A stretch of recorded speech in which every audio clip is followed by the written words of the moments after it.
Hello. This is Lorraine, as you know, maybe you know, maybe you don't know. It might be pretty obvious by now that I work at Canada Post, and I've been raging against the machine, literally the administrative machine, the management machine, the government machine, that one, for several years. I absolutely loved my job, and I really felt like I was born to do it, and I was really proud to work there, and it was everything about it was just tailor-made for me.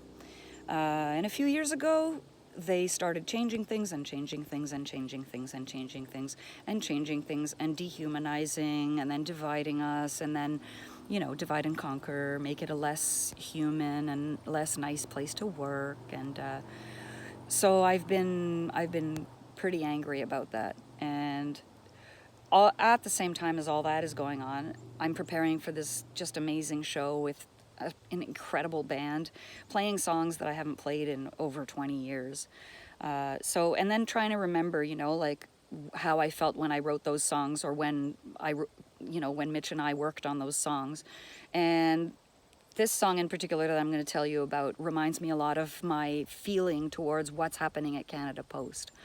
So in about 2003, things were going really well, the Kingpins and everything. We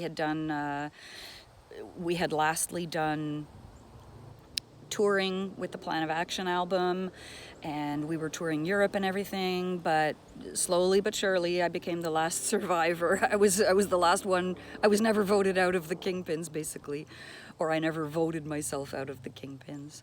So I was basically the last remaining person, and from the original four, but even from the whole, however many years we'd been together, 1994 until 2000. But in 2003, we were still touring as the Kingpins, and we started recording a new record and writing new songs with Mitch. And I had a band, like a completely different band, and they were just so amazing. And I didn't feel it was right to continue promoting it as the Kingpins, or it just felt super wrong. So even though on the masters it still says Kingpins, Kingspin, but that's an inside joke. It still says, like, to this day, if I dig up the masters and the 2-inch tapes and everything, it's all Kingpins. But happily, we had a band meeting about it, and I told the guys I wanted them to have their own identity, and I wanted them to feel like this was theirs, because it was theirs, because there were no more shoes to fill. This new album wasn't shoes to fill. It was theirs. So we finally, inspired by Elvis Costello and the Attractions, I thought it would be fun to use the name Magnetics. So it was Low in the Magnetics.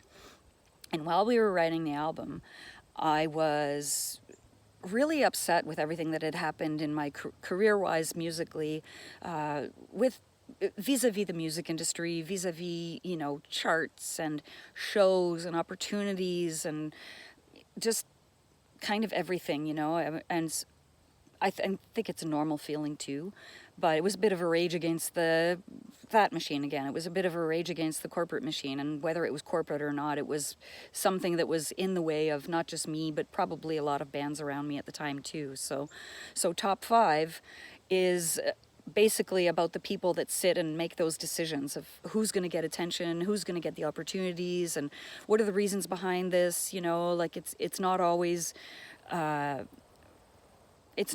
most popular. It's not always the most talented. It's not always. So yeah, it was just a bit of a rage against the machine, kind of, not the band, but the again, not the band.